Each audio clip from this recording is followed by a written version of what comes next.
Gente querida, bom dia! Ao longo dessa semana, estamos analisando o capítulo 20 de Gênesis. Se você ainda não assistiu ao vídeo de estudo, é só clicar no link que está na descrição deste vídeo. Hoje falaremos sobre a repreensão feita por Abimeleque a Abraão. É triste quando um homem justo, dotado de toda a luz e de todo o conhecimento, é repreendido por alguém que é seu inferior espiritual, por estar laborando em erro. O rei falou com palavras sarcásticas e cortantes. Ele não havia prejudicado ou ofendido em sentido algum Abraão. No entanto, havia sido prejudicado e ofendido. Não tinha pecado e, no entanto, Abraão era culpado de mentira e de decepção. A conduta de Abraão tinha sido lamentável. Quando os cristãos pecam, eles sofrem. Charles Spurgeon disse: Deus não permite que seus filhos pequem com sucesso. Quando desobedecemos a Deus deliberadamente, sofremos tanto as consequências de nossos pecados quanto a disciplina da mão de Deus, a menos que nos arrependamos e nos humilhemos, conforme nos ensina Hebreus 12, versículos 5 ao 11. Em sua graça, Deus perdoará nossos pecados, conforme nos ensina 1 João, melhor dizendo, 1, versículos 5 a 10. Mas em sua soberania deve permitir que o pecado produza uma triste colheita. Leia os Salmos 32 e 51 para ver o que acontece, melhor dizendo, o que aconteceu com Davi, física e espiritualmente, enquanto não se arrependeu e confessou seus pecados ao Senhor. Levou apenas alguns segundos para Abraão contar uma mentira, mas essa mentira consistiu em muito mais do que simples sons e ar saindo por entre seus lábios. Tornou-se uma semente plantada que cresceu e deu frutos amargos. Deus detesta mentiras. Provérbios 6, versículo 17, Provérbios 12, versículo 22. Ele é o Deus da verdade, conforme nos ensina Deuteronômio 32, versículo 4. O Espírito é o Espírito da verdade, e a palavra é a palavra da verdade. Uma língua mentirosa dura apenas um momento, escreveu Matthew Henry. A verdade é a filha do tempo, e com o tempo ela se revelará. O que essa mentira custou a Abraão? Para começar, custou-lhe seu caráter. Philip Brooks disse o seguinte: o propósito da vida é construir o caráter mediante a verdade.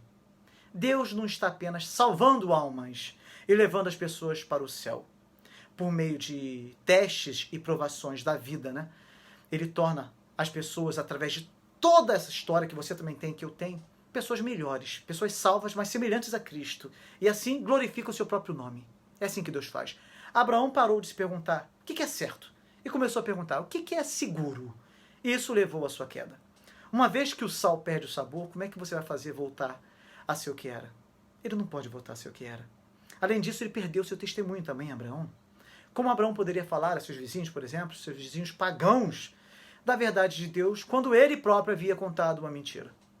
Ló perdeu seu testemunho em Sodoma, como vimos anteriormente, e Abraão perdeu o seu em Gerar. O exemplo de um homem mau tem pouca influência sobre homens bons. Porém, o mau exemplo de um homem bom, de posição eminente, de reputação impecável, tem um enorme poder para o diabo. Imagine a humilhação de Abraão quando Abimeleque o chamou, confrontou e o repreendeu. Já é difícil o suficiente sujeitar-se à repreensão de um irmão ou irmã em Cristo, mas aceitar a repreensão de uma pessoa não salva exige um bocado de honestidade, não é não? E de humildade também. Tu me fizeste o que não se deve fazer, é o que ele disse para Abraão. Essas palavras feriram profundamente Abraão. Os cristãos devem ter cuidado com a maneira como se relacionam com os de fora, conforme ensina Colossenses 4, versículo 5, 1 Tessalonicenses 4, versículo 12. Ele perdeu seu ministério, pois em lugar de ser fonte de bênçãos, foi motivo de julgamento. Este foi um evento marcante na história de Abraão. Graças a Deus, o testemunho de Abraão ao longo da história foi único, pois Deus nunca abandona os seus filhos e tem prazer em transformá-los ao longo de seus caminhos. Abraão foi sendo transformado, moldado por Deus e veio a se tornar o pai da fé. Portanto, independente de seus erros, meu irmão e minha irmã, continue olhando para Deus. Você deve se arrepender de seus pecados e deve continuar caminhando, pois a obra que Deus tem na sua vida é maior que os seus planos pessoais. É maior do que qualquer meta que você seja capaz de alcançar por si mesmo. Tenha certeza disso. Como nos ensina Provérbios 3, versículo 5 a 8, confie no Senhor de todo o seu coração e não se apoie em seu próprio entendimento. Reconheça o Senhor em todos os seus caminhos e Ele endireitará as suas veredas. Não seja sábio aos seus próprios olhos. Tema ao Senhor e evite o mal. Isso lhe dará saúde ao corpo e vigor aos ossos. Amém?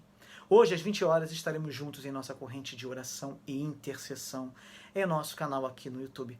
Você será muito abençoado se participar.